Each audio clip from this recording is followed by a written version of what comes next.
Polisi periksa nakoda kapal tugboat yang menarik tongkang bermuatan batu bara setelah menabrak rumah rakit milik warga di pinggiran Sungai Musi, Kerabasan, Kertapati, Palembang.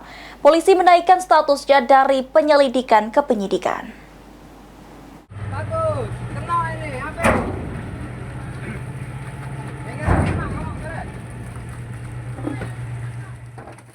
Kapal tugboat Johan Jaya 171 menarik tongkang Kapuas Jaya 3032 bermuatan batu bara menabrak rumah rakit milik warga di pinggiran Sungai Musi, Keramasan, Kertapati, Palembang, Rabu sore 12 Maret 2025. Akibatnya 4 rumah rakit dan perahu milik warga mengalami rusak setelah dihantam kapal yang diketahui milik PT Bukit Prima Bahari.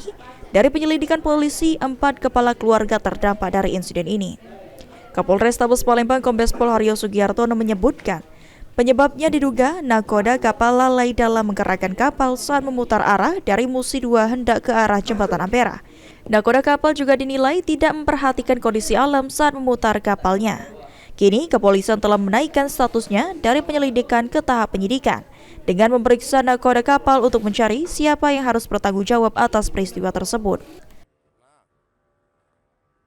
Terjadinya kecelakaan tersebut karena proses manuver yaitu terjadi semacam upaya untuk menggerakkan tongkang, namun nakoda yang ada di tugboat tidak cakap, tidak melihat situasi kondisi alam yang ada, sehingga dengan perkiraan yang kurang maksimal tersebut mengakibatkan kapal terbawa arus yang pada akhirnya menabrak daripada bangunan yang ada di sekitar.